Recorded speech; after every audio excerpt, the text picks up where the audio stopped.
Our scripture reading for today is taken from the book of John 10:1.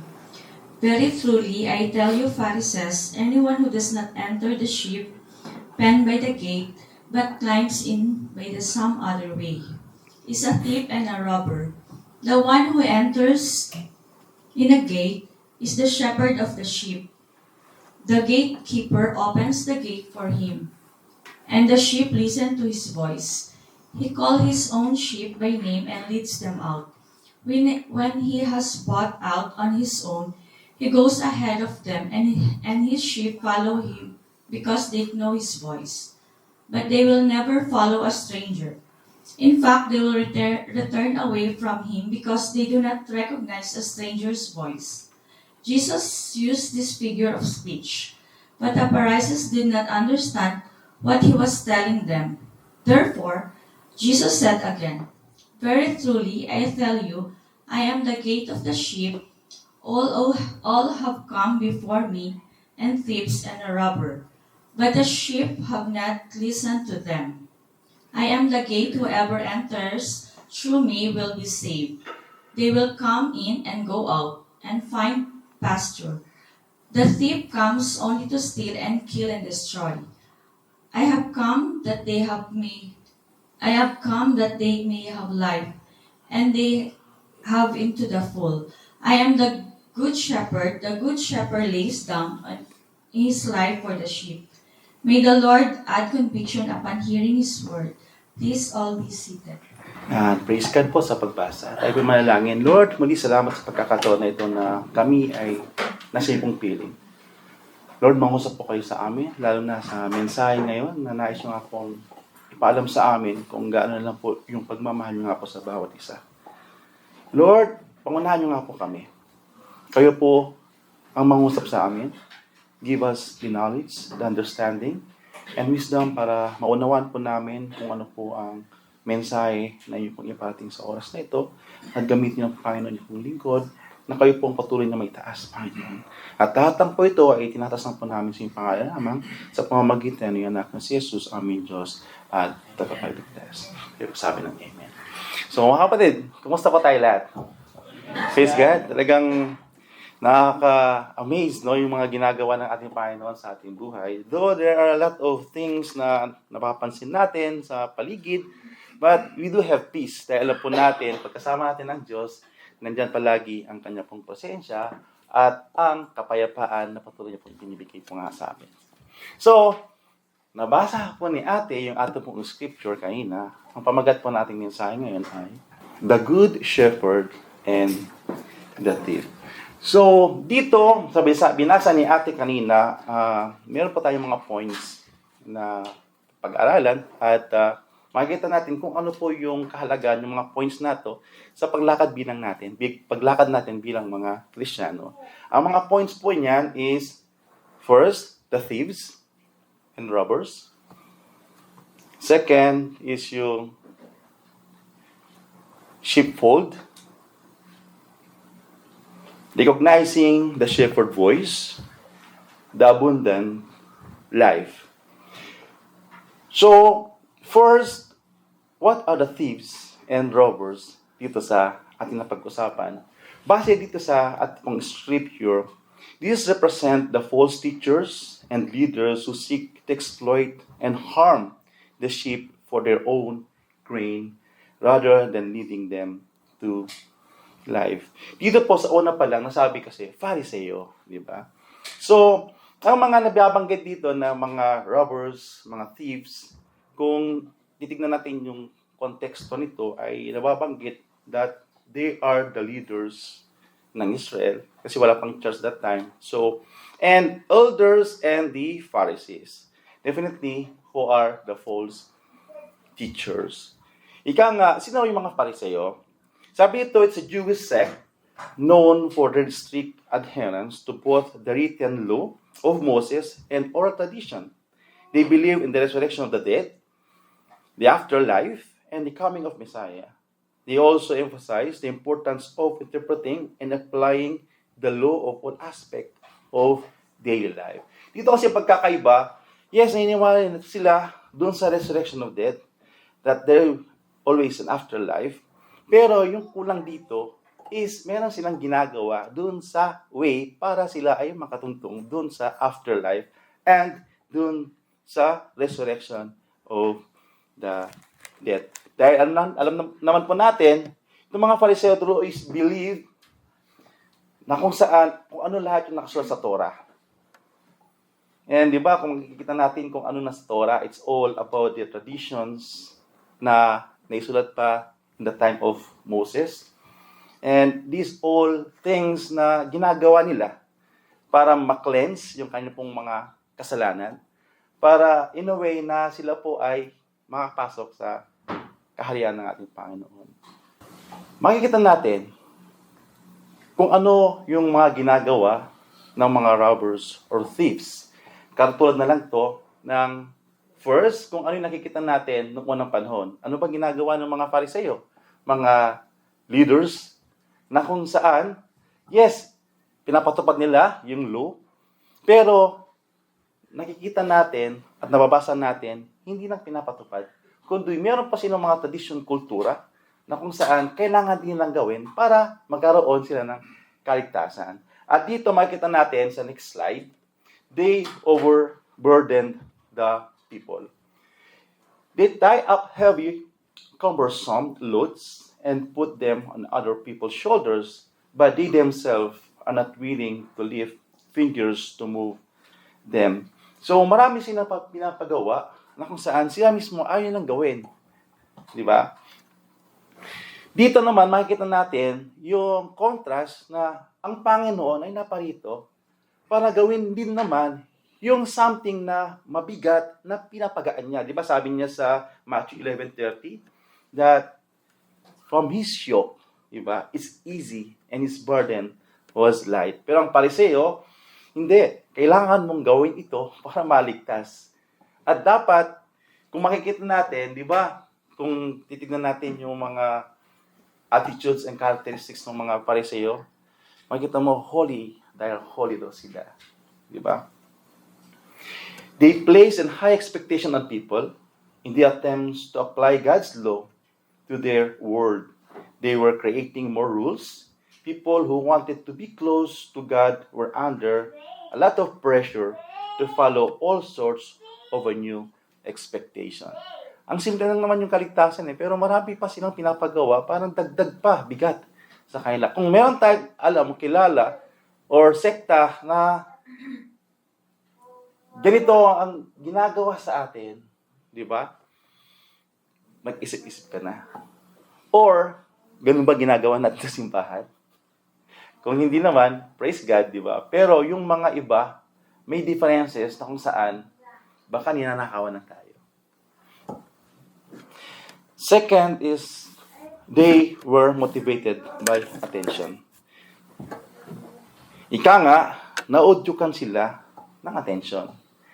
Sabi dito, everything they do is done for people to see. Yan, show.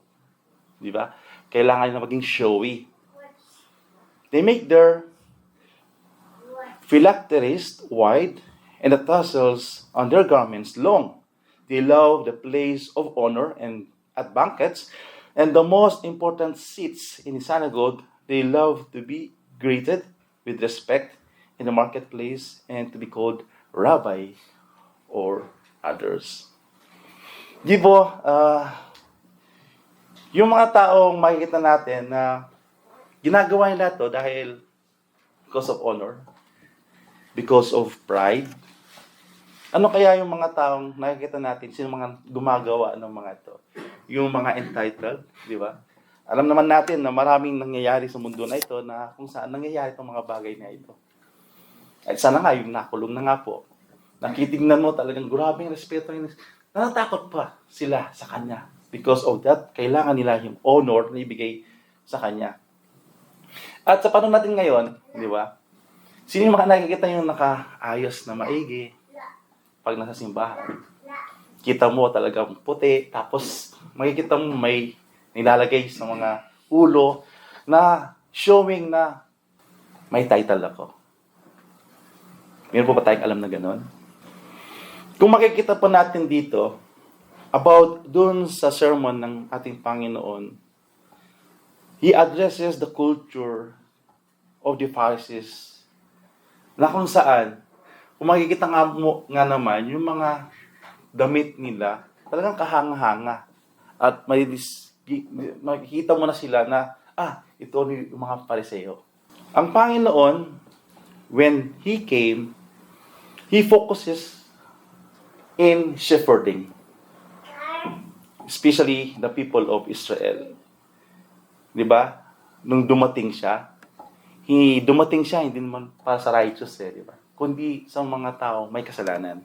Sa mga taong nangangailangan ng kagalingan, nangangailangan ng makita natin yung mga taong nagugutom, pinapakain po niya. But for these people, they are motivated because of that particular to show that I have somebody. So, ganun po ba tayo? Ginagawa ko lang ito dahil nandiyan ang boss ko. Di ba, kung minsan ninanakawan natin yung mga trabaho natin. Pag hindi naman tayo nag-work, pero pag nandiyan yung boss mo, di ba? Grabe naman yung paggalaw natin. They are motivated by attention. Next, they make it hard to enter the kingdom of God. Sabi ng Panginoon sa kanila, "Woe to you, teachers of the law and Pharisees, you hypocrites! You shut down the door of the kingdom of heaven in people's faces. You yourself do not enter, nor will you those enter who are trying to." Sabi ito, many of the religious leaders of Jesus' time removed themselves from problematic people. Di ba makikita natin na sa Bible, mayroong mga isang tao na kung saan naglalakad at binugbog ng mga sabi natin goons. Di ba? Yung tao na yon, di ba? Kamuntik nang namatay. Tapos nagpas yung mga Fariseo, hindi na tinulungan. Sabi na, dahil daw, Sabat. Nakikita natin, na doon sa pagtulong doon sa nakakailangan ng tulong, hindi na tinulungan. Pero may dumating na Samaritan na kung saan inalagaan niya yung tao, nilagay niya itong tao na to doon sa malapit na, sabihin natin, pagpapagalingan. Kung titignan natin, di ba, ang layo ng diferensya ng mga attitude ng mga Pariseo compare doon sa Samaritan na kung saan tumulong doon sa tao na nangangailangan. Ganun po ba ang dapat natin gawin bilang mga tao? Na gawin lang po natin yung mga dapat natin gawin na alam mo, ikaw yung nagbe-benefit. And the fourth one, they focus entirely on external righteousness. Sabi ito ng ating Panginoon, "Woe to you, teachers of the law and Pharisees, you hypocrites, you clean the outside of the cup and dish, but inside they are full of greed, self-indulgences. Blind Pharisees first clean the inside of the cup and dish, and then the outside also will be clean." So, ganun daw po ang mga Pariseo. Pag titignan mo, ang ganda-ganda sa labas. Pero sa loob, kay sama at kay rurume. So, syempre, kung yung mga tao, yung the thieves and robbers, kung meron silang gusto sa'yo, di ba? Papakita mo nila na mabuti ka, di ba? Na mabait ka, pero in their back of their mind, makukuha ko ito kung may hawak-hawak niya. Magkaibigan muna kami, mamaya, kukut. Diba ganyan yung mga strategies ng mga magnanakaw? Mabait sila, pero in your back, nawawalan ka na pala. Diba? Nangyayari sa atin, sa bansang Pilipinas, katapos ng politics, diba? Ipapakita yung mga accomplishment. Ipinapakita yung mga ginawa. Diba? Nagbibigay ng tulong sa mga nakakailangan. Pero pag lumabas na, nasaan yung mga pangako? Napako na. Yung pagtutulong nila, nandun na nung sila po ay nanalo na, definitely nag-umpisa na po silang nagnanakaw. sa atin. So, pinapakita yung mga external righteousness na ginagawa nila, accomplishment nila. Ganon din po ba tayo? And the fifth one, they neglected the mercy, justice, and faithfulness. Pinaabayaan po nila yung paggawa ng katapatan. Sabi niya, ang Panginoon, "Woe to you, teachers of the law and Pharisees, you hypocrites! You give a tenth of your spice mint, dill, and cumin, but you have neglected the more important matters of the law, justice, mercy, and faithfulness. You should have to practice the latter without neglecting the former. You blind guides, you strain out of not by swallow a camel." Sabi nito, sabi ng Panginoon, when it came to following the rules, the Pharisees excelled that they had to down to a science, but they ignored the importance of demonstrating the mercy, seeking justice, and practicing faithfulness. And it's important to God, sabi rito, that we take advantages of moment when people need to see the kingdom in action. So, dapat tayo mga anak ng ating Panginoon, hindi natin niligtek yung mercy. Kung kailangan bigyan ng mercy, bigyan natin ng mercy. Diba? Yung mga magnanakaw, walang justice. Diba na-experience natin dito? Yung mga manulokong mga boss natin, ano yung mga characteristics nila? Diba? Dapat ibigay ikamak, ngayon wala pa. Nasaan yung justice doon? Dapat yung sahod natin na dapat itong sahod ibibigay. Kung minsan, di ba? Kung ano yung sinainan mo kontrata doon sa Pilipinas, pagdating mo dito, ang dami ng kaltas. Ito yung mga attitude, characteristic, and traits ng mga robbers and thieves. Tayo kaya, may ganun din ka tayong mga pag-uugali? Attitude. Si Jesus Christ ay nakatuon sa mga Pariseo dahil sila ang mga pananagutan or sila yung mga modelo sana na maka-Diyos at yung pag-uugali ng Israel ay dun dapat makuha. Pero, yun nga, they fail. Dahil yung pinapakita ng mga Pariseo na ito ay hindi talaga yung naisin ng ating Panginoon na makita po sa kanila. Kaya, lahat tayo po ay mayroong accountability sa ating Panginoon. Huwag po nating baliwaliin kung ano po yung napapakinggan natin.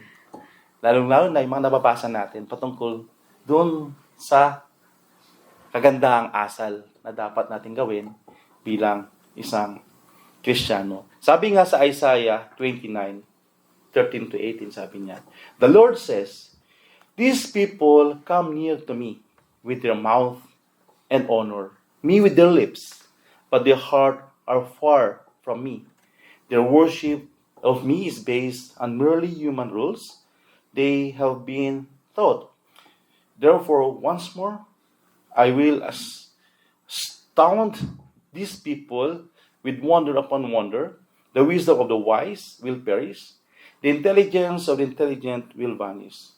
Woe to those who go to the great depths to hide their plans from the Lord, who do their work in darkness and think, who sees us, who will know." Yung mga taong gumagawa ng mga bagay na akala nila walang nakakita. Akala nila walang nakakaalam. Dahil alam naman po natin yung traits ng ating Panginoon, yung attributes niya. He's always all-knowing. So, kung tayo yung mga Kristiyano na may mga traits na ganito na katulad ng nabanggit kanina, mag-isip-isip ka na. Kasi tumatawag ang ating Panginoon, yung pala, kasama kang magnanakaw. So, the second point is the sheepfold. Ika nga, represent the church or the community of believers or believing Jews or Jewish people. The single door to the sheepfold symbolizes Jesus as the only way to enter into a relationship with God.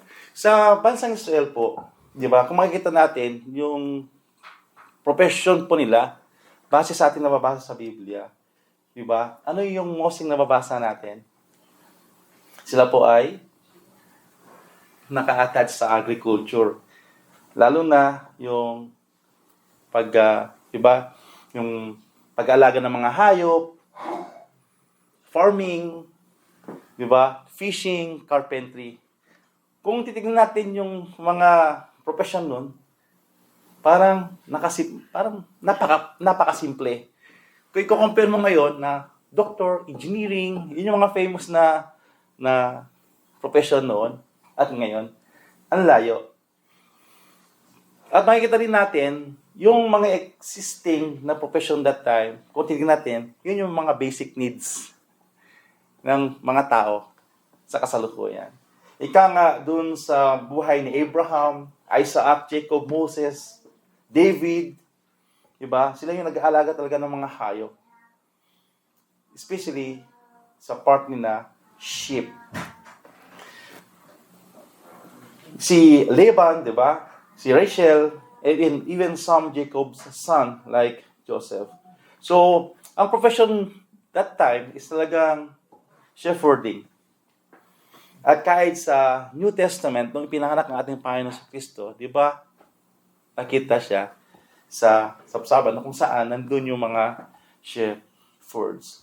So, tignan po natin itong John 10:1-11. Sabi nito,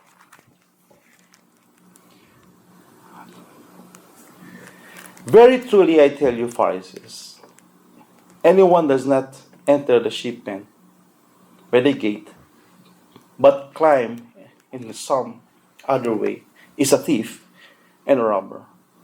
The one who enters by the gate is a shepherd and the sheep. The gatekeepers open the gate for him, and the sheep listen to his voice. He calls his own sheep by name and lead them out. When he has brought out all his own, he goes ahead of them. And his sheep follow him because they know his voice, but they will never follow a stranger. In fact, they will run away from him because they do not recognize a stranger voice." So, ang Panginoon tinawag niya ang mga pangalan at sila rin po ay nakikinig. At dito, makikita natin, they are called outside sa sheepfold. Kasi ang konteksto po kasi nito, ang Panginoon ay tumatawag kasi of that particular sa Israel, di ba? Gusto niyang ilabas yung mga sheep niya doon sa old tradition, old kultura, na kailangan niyang ilabas ito para mabigyan niya talaga ng kaligtasan. Sabi rito, he calls his own sheep by his name, and the sheep follows him because he know his voice. Di ba alam naman po natin na mayroong 12 tribes ng Israel. At ito yung mga talagang sheep ng ating Panginoon. At because of that tradition in the New Testament, kaya siya dumating dahil isa rin na gusto niyang iligtas yung mga para sa kanya, lalo niya sa mga Pariseo, at the same time, yung mga thieves, the false teachers noong una pa. So, sabi niya na kung ako'y tatawag at alam niya kung ano yung mga pangalan ng mga sheep na sa kanya. Di ba ganoon din tayo? Kung may aso ka o kung may alaga ka, di ba hindi naman abnormal kung minsan na pinapangalanan natin yung mga aso natin. Kahit nga pusa may pangalan. Sabi nga kanina, even the stars, may pangalan binigay ng ating Panginoon. So ito po yung kabuuan ng konteksto na ito na tumawag ang ating Panginoon para ilabas doon sa lumang tradisyon, katuruan, na false teachings ng mga Fariseo at mga elders that time. So, dito rin, makikita po natin kung gaano na lamang yung pag-ibig ng ating Panginoon doon sa kanyang mga pinili. Amen po ba? So, dito, sino naman po ang shepherd? The shepherd is Jesus identifies himself as a good shepherd, highlighting his loving care and willingness to lay down his life to sheep. So dito makikita natin, isang chapter lang ng Psalms, makikita natin kung gaano na lamang siya naghahanda para sa kanya pong mga sheep na kanya pong talagang para sa kanya. Sabi ito sa Psalms 23, "The Lord is my shepherd. I lack nothing. He makes me lie down in a green pasture. He leads me beside quiet waters. He refreshes my soul. He guides me along the right paths of His name sake." So, ano kaya ang mga initiative kung makikita natin, yung mga nagpapastol? Di ba, kuminsan siya yung unang-unang lumabas para, sabi nga natin, titignan kung nasaan yung may magandang mga grass at kung nasaan yung walang masyadong mga predators, sabi natin. So, yung pastor mismo, alam niya yung lugar kung saan niya dadalhin yung kanya pong sheep. At definitely, kasama po ba tayo doon?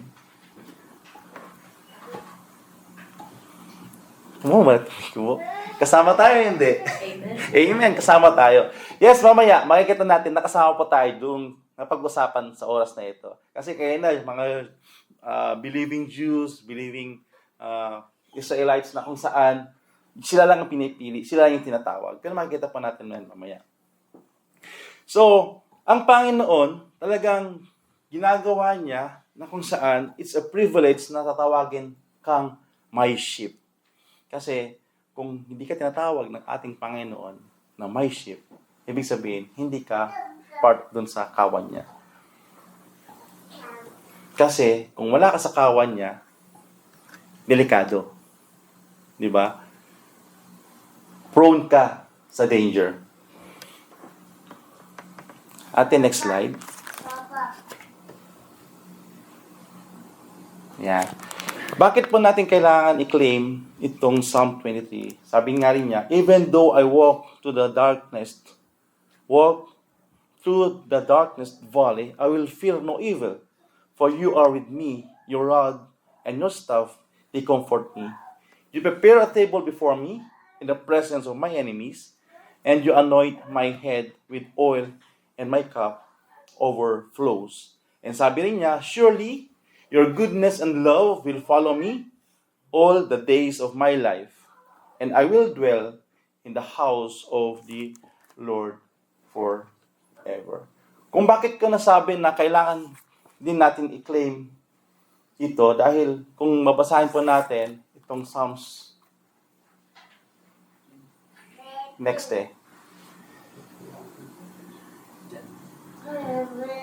yan. Sabi dito, "I am a good shepherd," sabi niya. "I know my sheep, and my sheep know me, just as the Father knows me. And I know that the Father and I lay down my life for the sheep. I have other sheep that are not in this sheep pen. I must bring them also. They too will listen to my voice, and these shall be one flock and one shepherd." So, kung titignan natin ito, kasama tayo doon sa sheep na wala sa pen, kundi ito yung sinasabi na, kasi nung nagsasalita ang ating Panginoon, He's talking and giving yung wisdom niya doon sa mga nandun lang. Pero nakasama po tayo dito na kung gaano iniingatan ng ating Panginoon ang mga Israelites, ganoon din po tayo. Dahil tayo yung wala dun sa pagkakataon, dun sa sheepfold na binabantayan ng ating Panginoon. So, kasama po ba tayo? Praise God. Sabi mo nga sa kapatid, no? Sa tabi. Kapatid, kasama ka doon sa atin na pag-usapan. Now, we are part of the sheep. Kasi nga, kung tayo part of the sheep, makikita natin, wala tayong isipin na danger. Tama po ba? Kung sabi nga, nahihirapan ka ngayon, walang-wala ka ngayon, di ba nakita po natin, God is always providing. Kung nalulungkot ka ngayon, God is always there to give you comfort.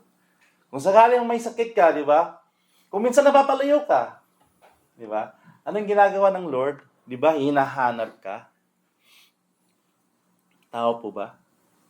Pero kagandahan lang ng Panginoon, no? Kahit lumalayo ka, hanapin ka pa rin niya. Kahit lumalayo yung lobo sa Kanya, nandiyan pa rin ang pagmamahal niya. Kahit matigas na yung ulo mo pag minsan, hindi matigas ang ulo niya. Di po ba?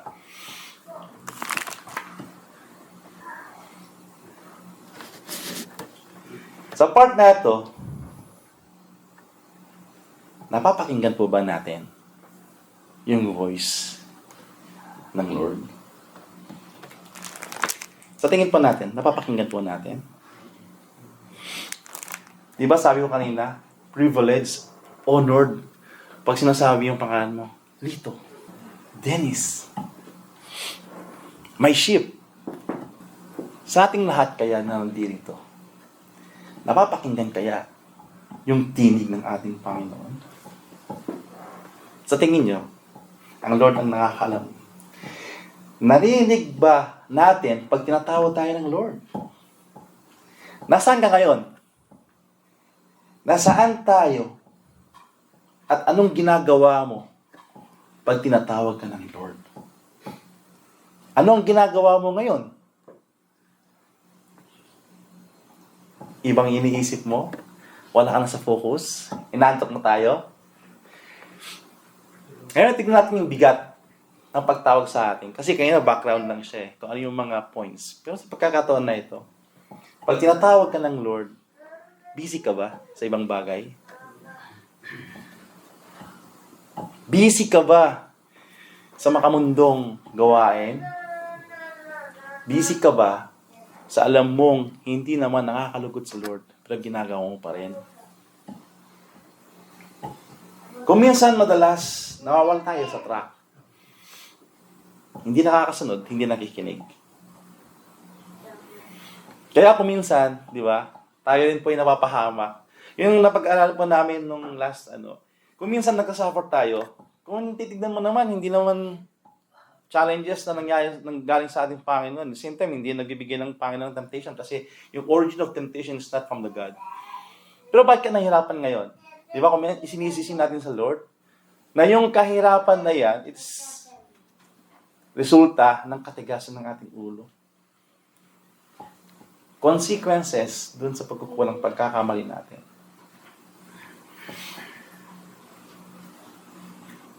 Sometimes, oftentimes, we compromise. Yung mga old beliefs natin, di ba? Alam ko meron pa.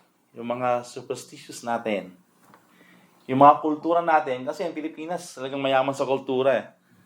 Tradition natin, tradition mo, ginagawa mong mga bagay-bagay dahil sa aspirasyon na gusto mo. Tanong mo natin sa sarili natin, meron bang bless ng Lord sa mga ginagawa natin? Yung ideolohiya mo,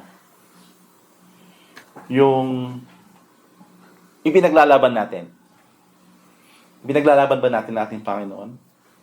Di ba kung minsan, Lord, makasalanan ako talaga. Naiintindihan mo naman ako, di ba? It's not a justified katulad ng mga example po kayo na dun sa Bible study. Na magkakasala tayo na magkakasala. Kasi, alam mo, ang Diyos ay mahabagin. Ang Diyos ay may pagpatawad. Pero, kung narinig mo yung boses ng ating Panginoon na kailangan na magbago, kailangan natin gawin magbago.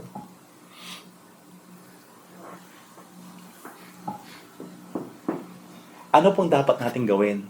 Doon sa alam mo namang nakakahiya na sa ating Panginoon. Tinatawag ka na, ayaw mo pang makinig. Di ba?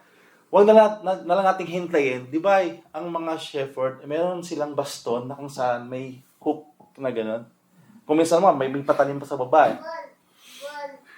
Alam mo kung bakit? Huwag mo nang hintayin na ang Diyos pa ang kakawit sa'yo. Dahil baka hindi pa natin makaya. O kaya mabitin ka ba sa pagkawit. Kasi lahat mo ng kinakawit ng Panginoon, nagkakawit po ng scratches sa leg. Kung saan nakawit. Kasi ang sheep kasi, pag nasa peak sila ng mountain o kaya kasi nilang i-balance yung katawan nila 90 degrees, kaya. Pero ang pagkakataon, pag ikaw nawalay at ikaw nag-iisa doon, puron ka. Pero because of loving God, hanapin ka. Sabi nga, 99, iiwan niya. Because of one. Hanapin ka. Pero hawak-hawak siyang kawit. Kasi pag malayo ka, hindi ka niya ma-reach, gagamitin yung kawit niya. At mostly kinakawit sa leeg. Kaya mo ba? Pag ikaw kawitin ng Panginoon sa leeg. Most of the time, kung bakit po nare-refocus ang mga sheep, o kaya nawawala sila sa track, ano po yung kahinaan ng sheep? Food. Yung paulit-ulit po natin napapakinggan sa mga mensahe tungkol sa scheme ng kalaban. The pride of life. Ulitin natin. Kasi kung bakit nagkakaroon ng kaguluhan ngayon, bakit nagkakaroon ng bombahan? Because of pride. Power. Fame. Ayaw pasako. Bakit? Babalik sa pride. Yung mga na-experience natin ngayon, greed po yun eh. The lust of the flesh and the lust of the eye. Nakakasagaban na po ba yung worship service sa trabaho mo? Panitrabaho na lang, di ba? Nakakasagaban na ba yung trabaho sa paglilingkod mo sa Lord? Nakakasagaban na ba yung gawain sa household chores? Sa mga hobbies mo? Nasaan ka sa lahat ng gawain pag gusto kang kausapin ng Panginoon? Pag tumatawag sa sayo, sa paglalaro mo? Your pleasure mo? Nasaan ka pag tumatawag ang ating Panginoon? Nasabi ko nga sa panahon natin ngayon, maraming nakaganap at kaganapan sa mundo na uncertainty. Kahirap pag hindi pa tayo nakapakinig or hindi pa natin napapakinggan yung tawag sa atin ng ating Panginoon. Kasi, makakala mo, kasama ka sa flax. Nahulog ka na pala sa bangin. Di ba? Maraming mga flax din or sheep na namamatay dahil sa pagsunod. At the same time, ninakaw sila, kinakain sila. Dahil nawawala sila doon sa dapat paglagyan sa kailangan ng ating Panginoon. Kapatid, kung naranasan mo po ito, be aware. Kasi, ika namin doon sa labas kayo, ano yung nawawala o epekto ng may pagkakasala. Dito naman, tignan natin, ito ang nangyayari pag nawawala po tayo sa kawan ng ating Panginoon. Ito po yung mga indicator. So, tignan natin mga kapatid, kung meron tayong mga something dito na indicated na, parang ako to mag-ingat po tayo. Kasi, first, ano pong nawawala? Kung sakali man hindi natin napapakinggan yung tinig ng ating Panginoon habang tayo tinatawag, indicator po ito. First, he or you lose the fellowship with God. Kasi hindi mo siya mapapakinggan Definitely, hindi ka makapag-fellowship sa Kanya, di ba? Doon sa crowd, doon sa sheep, di ba, ang sasaya nila, kung titignan mo, pag ikaw yung may-ari, nakakatawa tong mga sheep ko, di ba? Kumpul-kumpul siya, dami nila, ang dami.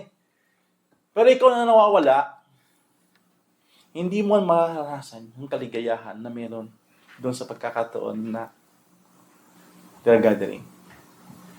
Yes, kung minsan siguro, nandun ka sa ibang gathering, pero nandun ba yung tunay na kaligayahan? You know what I mean? Kung wala ka sa fellowship ng Lord, na-feel mo yung tunay na kagalakan? Sabi nga ni ate kanina, yung parang emptiness mo, na-feel ka. Second, ito po yung nawawala ate pag mayroon tayong kasalanan. At ito yung indicator dapat na nawawala ka na pala dun sa kawan. Hindi mo na po na-enjoy yung kaligtasan na ibinigay sa iyo ng Lord. Kasi definitely, habang nandyan yung sheep, nandun din ang shepherd na gwagwardyahan na nasa maayos pa rin po kayong mga kalagayan. At hindi po siya, kung ang mga pastol po, pag lumabas po yan, at dinala kayo dun sa pastulan, hindi po yan mahutulog. Hindi po yan mawawala. Hindi po yan magkikipag-chismis. Hindi yan po nakipag-inuman.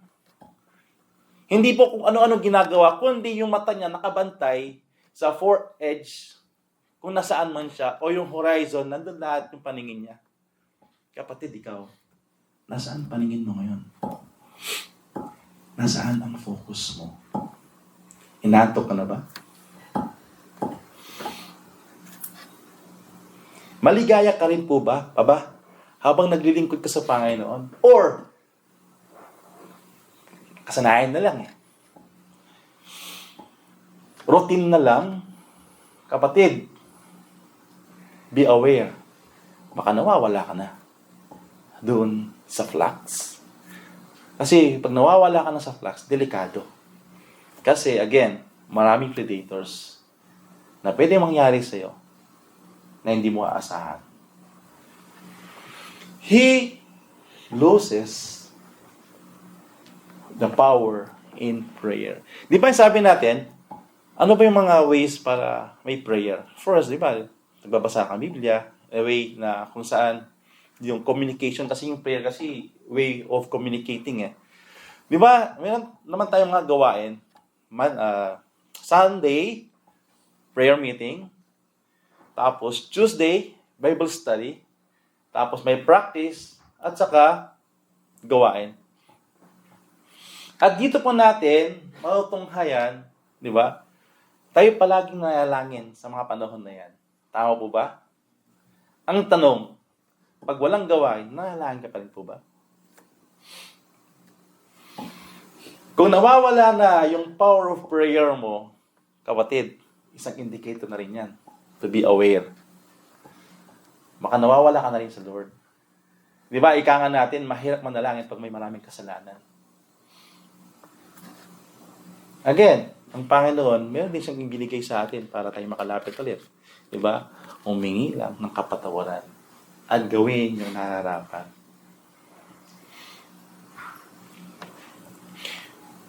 Every Bible study, nasaan tayo? Mamaya, meron naman tayong, di ba? Every time, pagkatapos ng service, meron tayong ginagawa na women's at saka make.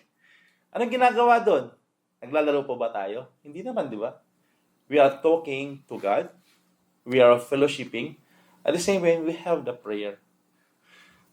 Again, pag nawawala ka sa mga bagay na yun, yung ginagawa na gustong ipagawa sa ating Panginoon, kapatid, be aware. Kasi, ulit-ulitin ko, love ka ng Lord, yes. Sa katigasan ng ulo mo, yes. Pero masakit yung rod niya kung sakali man na ikaw yung mabitin at dadalhin ka doon sa kawan. Kasi, ang Panginoon, yes, mapagmahal siya, kaya ginagawa niya sa ito Yes, dinadala ka ulit sa kawan dahil gusto niyang i-restore yung relationship. Pero, kung matigas pa ng ulo mo, ito ang sinasabi niya po sa Salmo. Dahil siya ang ating Diyos at tayo ang kanyang mga mamayan na gaya ng mga tupa, sa kanyang kawan na kanyang binabantaan, na inaalagaan. Kapag narinig ninyo ang tinig niya, huwag ninyong patigasin ang inyong mga puso. Katulad ng ginawa noon ng inyong mga ninuno doon sa Meriba at sa ilang ng Masa. Sinabi ng Diyos, sinubok nila ako doon kahit na nakita nila ang mga ginawa ko. Sa loob ng 40 na taon, lubha akong nagalit sa kanila. At sinabi ko'y sila'y mga taong naligaw ng landas at hindi sumusunod sa aking mga itinuturo. Kaya sa galit ko, isinumpa kong hindi nila makakamtan ang kapahingahan galing sa akin. Pag nahulog ka ba, sabi natin sa tip, nahulog ka sa may sabsaban, mga grasses, mga ganyan, at di ka nakita ng Panginoon, hindi kaya kami suffer. Sabi natin, yes, ang Lord ang all-knowing. Sabi ko na lang si shepherd. Hinahanap ka ng shepherd. Habang hinahanap ka, pag natusok-tusok ka, hindi ka ba nasasaktan?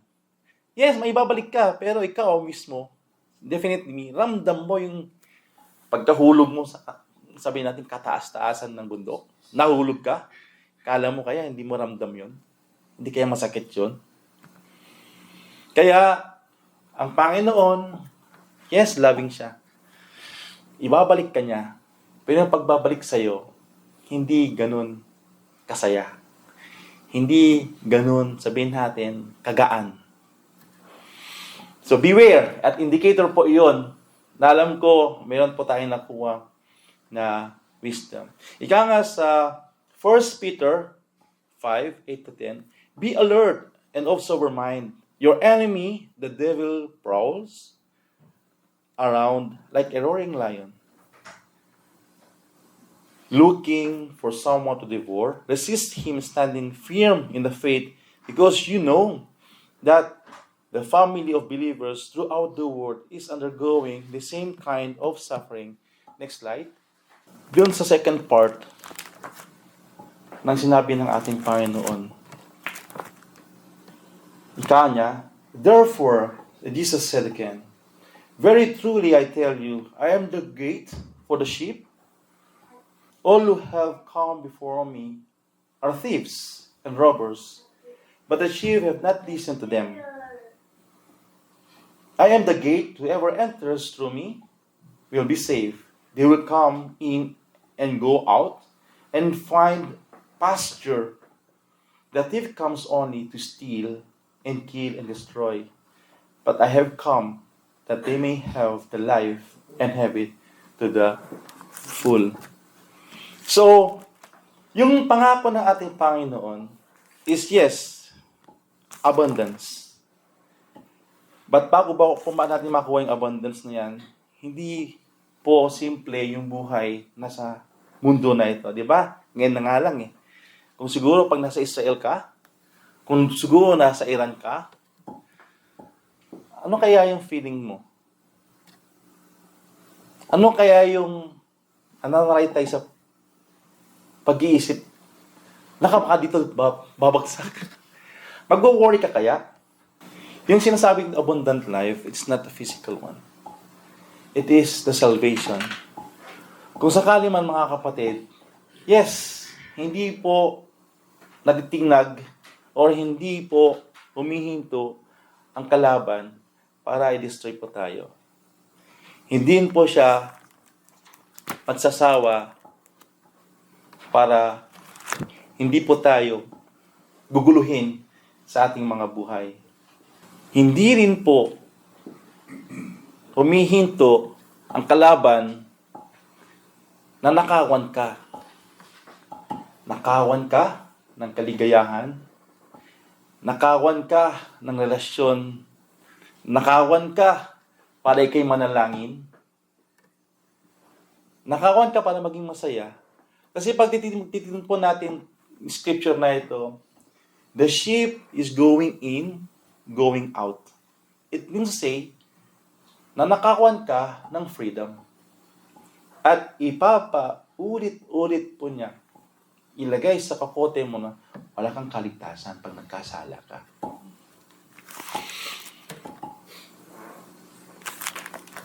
Most and always, pag ang sheep, paggagabi na, dadaan at dadaan po sila sa door, the gate.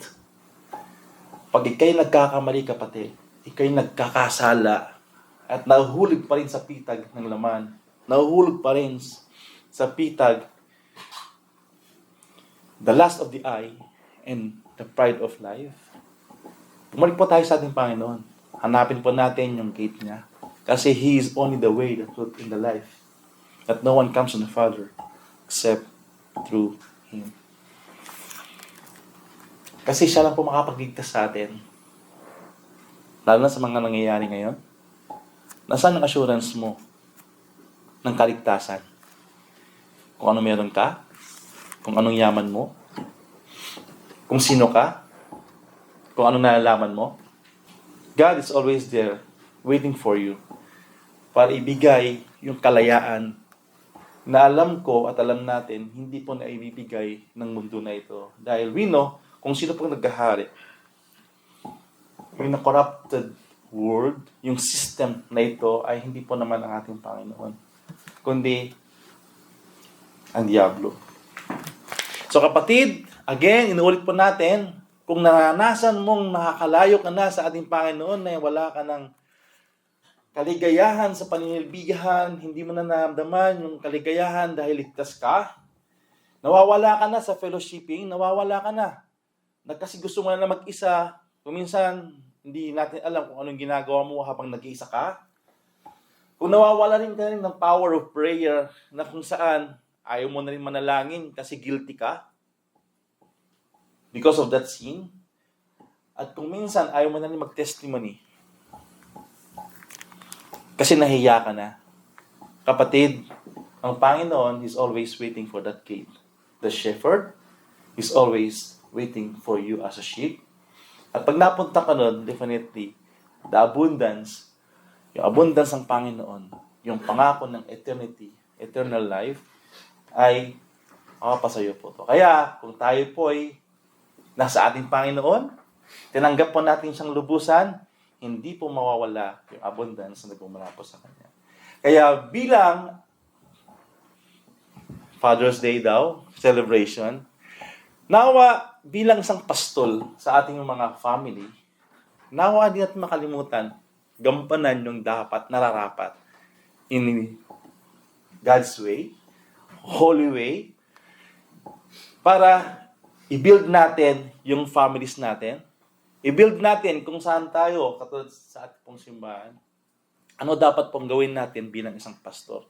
Hindi po tayo yung sinisilbihan, hindi po tayo yung ginagawan ng mabuti, hindi tayong binibigyan ng entitlement, kundi we are servant sa ating pong hinahawakan. Katulad na lang po ng ating Panginoon sa Kristo na He lay His own life to us para maligtas at magkaroon ng buhay na walang hanggan. Next slide po.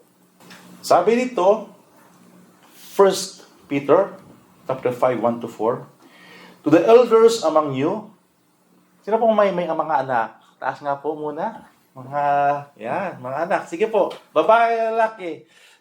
Kasi porque Father's Lang Day. Majority tayo na po lahat. Praise God. Ngayon, tignan natin, di ba? Sa atin ito, sabihin natin, kahit wala tayong anak, pero feel natin, elder na tayo, so we are part still.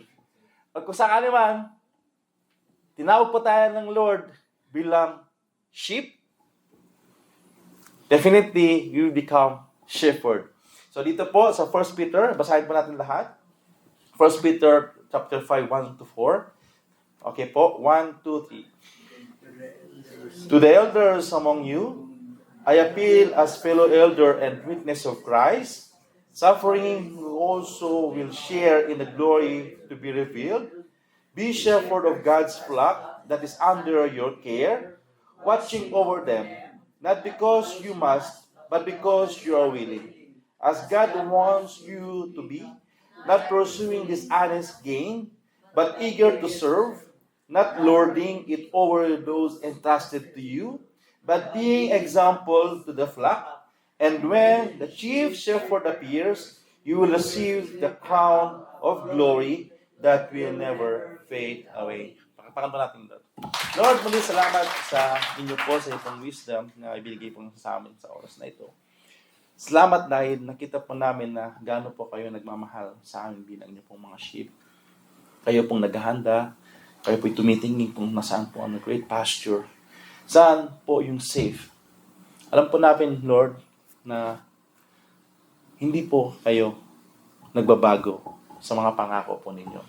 Sa iba sa amin, salamat dahil nararamdaman po namin yung katapatan nyo nga po. Nawalan kami ng trabaho, nagkaroon po kami.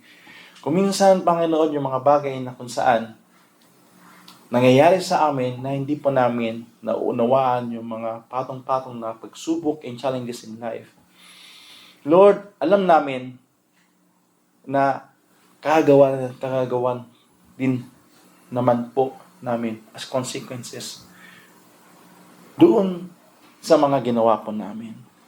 Lord, ipaalala nyo nga po sa amin yung kahulugan itong mensahe na to na palagi po kayo nandyan to give us the comfort, to give us the good pasture, to give us the guidance, to give us the enlightenment and wisdom, Panginoon, para sa ating mga buhay. Lord God, muli, salamat ng marami at tatang po ito, itinatasang po namin sa iyong pangalan lamang sa pamamagitan ng Jesus namin Diyos at pagpapalagpas. Amen.